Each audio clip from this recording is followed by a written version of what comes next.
समारोह की शोभा बढ़ाने के लिए इस अवसर पर हमारे बीच आज पधारे हैं साना कस्वाई और उन्होंने बड़ी खुशी से हमारे निमंत्रण को स्वीकार किया। हम दिल से उनका हार्दिक स्वागत करते हैं। मैं अपने उपाध्यक्ष महोदय श्री VL सराफ जी से प्रार्थना करूंगा कि वो मुख्य अतिथि को अपने आसन पर बिठाएं। बकरीदी से श्री संत की रूपरेखा बताता है। तीन मेन बिंदु है आज के इस कार्यक्रम का। एक, जो हम मैगजीन निकलता है जिष्टा संदेश, जो जिष्टा देवी प्रबंधक कमेटी की ओर से निकलता है, उसका आज 10वां संस्कार। बाकी अतिथिगण है, हमारा हौसला अफजाई करेंगे। अंत में हमारी एक गजल का प्रोग्राम होगा, कार्यक्रम। दूसरी बाइक ये चलती नहीं, रुक जाती।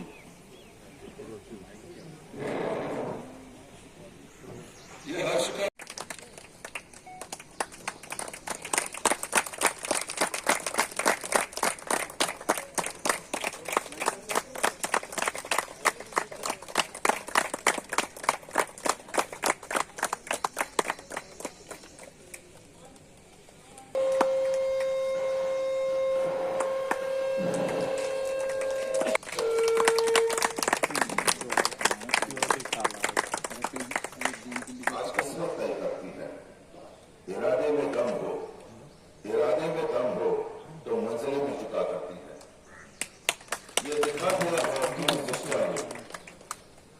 जब यहाँ पर माहौल हमारे बिगड़ी था, हमें यहाँ से पलायन करना पड़ा 90 के दशक में, 92 के दशक में।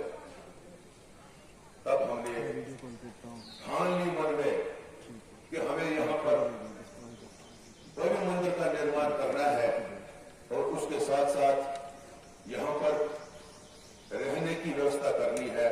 तो कहाँ रहे, ये सोचकर हमने ये तय किया कि हम उनके लिए यहाँ पर आशियाना बनाएंगे, होम आउटसाइड होम। चूंकि हम यहाँ पर सरकारी कर्मचारी थे, अच्छी तादाद में थे, कम से कम 200-250 के करीब थे, तो हमने ठान लिया 90 रुपया विधिवत रूप से इसका विमोचन कीजिए।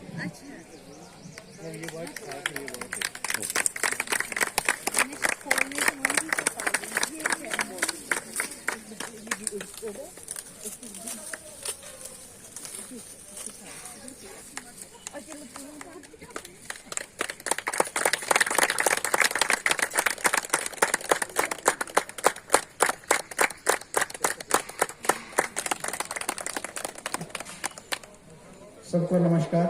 सम्माननीय बंधुगण और यहाँ पर उपस्थित मातृशक्ति, कम समय में अपनी बात रखनी है।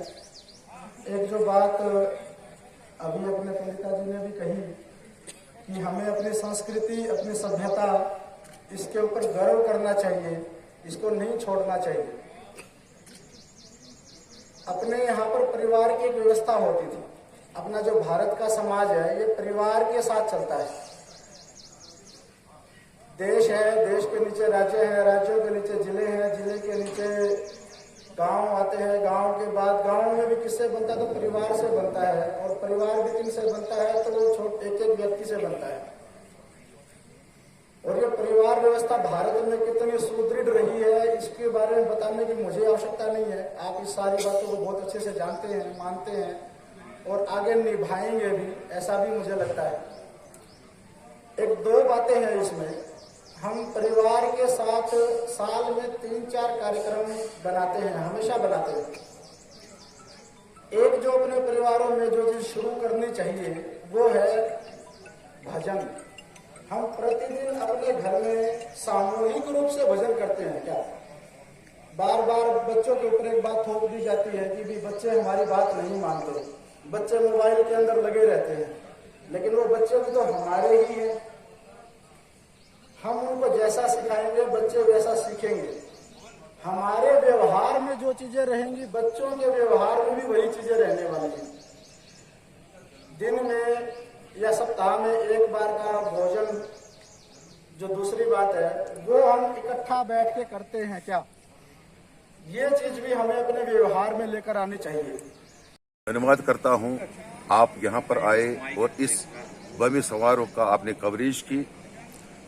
जैसा कि आप सब जानते हैं, आप तो हर साल आते रहते हो कि ये जो माता जिष्टा है जहां पर आप खड़े हो, इनका जन्मदिन मई जून के बीच में होता है, जिसको कश्मीरी हम ज्येष्ठ बोलते हैं। ज्येष्ठ कृष्ण पक्ष, 2 पक्ष होते हैं, शुक्ल पक्ष और कृष्ण पक्ष। कृष्ण पक्ष की पंचमी को इनका जन्मदिन आता है और वो इनका जन्मदिन हम बड़ी धूमधाम से मनाते हैं। उससे पहले एक दिन हम क्या करते हैं, जो भी हमने कोई काम किया होता है साल भर, उस काम को सब पब्लिक के सामने रखते हैं कि हमने इस साल ये चीज की है। तो उसके बाद हमारा इधर से एक कश्मीरी मैगजीन निकलता है जिसका नाम है ज्येष्ठा संदेश। It is not a political magazine, it is a religious magazine. तो उसका विमोचन करने जा रहे हैं हम। आज उसका 10वां अंक है, 10th addition of that magazine. तो इसका विमोचन जो हमारे मुख्य अतिथि होते हैं वो उसका विमोचन करते हैं पब्लिक के सामने। उसके बाद हमारा यहाँ एक फ्लैग होस्टिंग सेरेमनी होती है, जो हमारा माता का यहाँ पर फ्लैग है अलग सा, उसकी होस्टिंग होती है। उसके बाद जो हवन होता है, महायज्ञ होता है, उसका आरंभ होता है और ये दूसरे दिन पंचमी के 1 बजे तक चलता रहता है। उसके बाद जितने भी डिवोटीज आते हैं, यात्री आते हैं, वो प्रसाद ग्रहण करते हैं और माता से ये दुआ करते हैं कि विश्व में, दुनिया भर में शांति कायम रहे।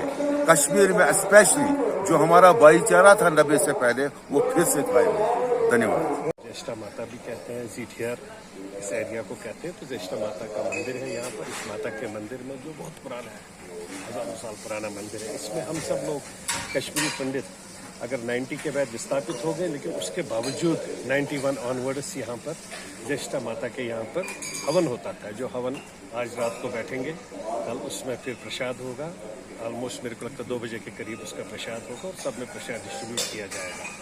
तो माँ ज्येष्ठा के बारे में और सबसे बड़ी बात है, जो साल भर कार्य होता है, काम होता है, उस काम को इस किताब के माध्यम से, जो माँ ज्येष्ठा के दिन आज जो इनॉग्रेशन बुक हो गई, तो उस बुक में प्रॉपरली लिखा जाता है कौन सा कार्य हुआ, कहाँ पर, कौन से हवन में कौन कौन पार्टिसिपेट किए थे, यहाँ कौन कौन सा कार्य हुआ, और प्रॉपरली फाइनेंशियल बजट भी बोला जाता है। पूरा इकोनॉमिकल सेटअप जो भी रहता है, जो रिक्वायरमेंट होती है, जिसकी ज़रूरत होती है, जो ऑलरेडी फंड्स एलोकेट कौन कौन देता है, कहाँ से आता है। और इसमें कोई शक नहीं है कि गवर्नमेंट का कोई सपोर्ट ना होने के बावजूद यहाँ इतने अच्छे तरीके, खाली यही एक जगह पूरे कश्मीर में है जहाँ पर कश्मीरी पंडित भाई 1 हफ्ते के लिए यहाँ पर उनको दिया जाता है कमरा, और उस कमरे में गैस भी है, चूल्हा भी है, रहने की हर एक सुविधा है। तो उनको एक नॉमिनल पैसा लिया जाता है 1 हफ्ते के लिए, लेकिन उनको ये एक मैसेज दी जाती है कि जो भी कश्मीरी पंडित भाई है वो यहाँ पर आके माँ ज्येष्ठा के दरबार में रहते हैं और अपना वो फिर से वो रिवाइव हो जाता है। जो उनकी अपनी रिवायत है, हमारी जो भी है तो वो सब चीज़ें देखिए लीजिए, चेंजेस हो जाती है ना, क्योंकि खून खराबा से आज तक कभी कुछ निकला नहीं है। आदमी जब जिंदा है तो सब कुछ यही है, ये स्वर्ग जन्नत हूर परी वो सब तब जब आप जिंदा हो। मरने के बाद किसने देखा वहाँ पर क्या है क्या नहीं है। तो जो जैसा कर्म करेगा, जो जैसा काम करेगा, कर्म हम अपने धर्म में बोलते हैं, आप भी समझ सकते होंगे कर्म को, कार्य जिसने जैसा अच्छा काम किया होगा, ऊपर वाले चाहे वो अल्लाह ताला हो, भगवान हो, वाहिगुरु हो, ग्रंथ साहब हो, लॉर्ड जीसस हो, तो वहाँ पर उसकी वो कार्रवाई उसी तरीके से होती है। तो इसलिए मैं सब भाइयों से गुजारिश करना चाहता हूँ, हम लोग पीसफुल, हम लोग ह्यूमन्स हैं, हम लोग इंसान हैं, इंसान को इंसान की तरह रहना चाहिए। और कश्मीर में मेरे को लगता है दिलों से प्यार करने की ज़रूरत है, और वो प्यार अब दिख रहा है। बड़े सालों के बाद कश्मीर में फिर से टूरिज्म जिस तरीके से उठ के आ रहा है, तो मैं समझता हूँ कि ये हर एक शहरी वासी या गांव में जितने रहने वाले हैं, जहाँ पर हेल्थ स्पॉट्स है हमारे, पहलगाम, गुलमर्ग, अच्छाबल, वेरीनाग, उन सब लोगों की भी रेस्पॉन्सिबिलिटी है कि वहाँ नज़र रखे।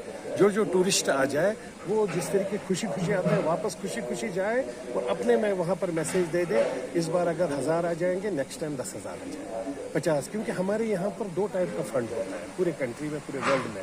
एक फंड होता है जो गवर्नमेंट फंड देती है पर्टिकुलर प्रोजेक्ट के लिए, 10,000 करोड़, 5,000, 50,000 करोड़।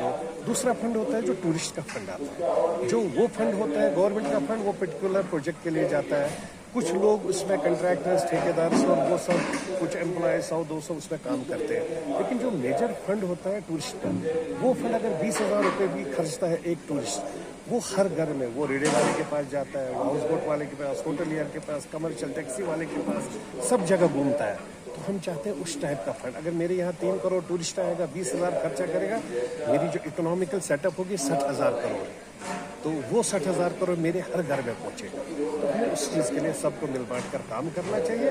और आज माँ जष्टा के मंदिर में हम लोग प्रार्थना करेंगे, मेरा कश्मीर इसी तरीके से फूले फले, मेरे जो बेरोजगार बच्चे हैं उनको रोजगार फिर से मिले, और अच्छे तरीके से सब लोग खुशी खुशी अपने घर परिवार में, जैसे पूरे यूनिवर्स में कोई भी साथी, कोई भी बच्चा, माँ बहन बेटी रात को 24 घंटे घूमती रहती है, जहाँ मर्जी जाए, कोई टेंशन नहीं उसके घर परिवार में होता, उसी तरीके से यहाँ भी वो माहौल बने। Thank you.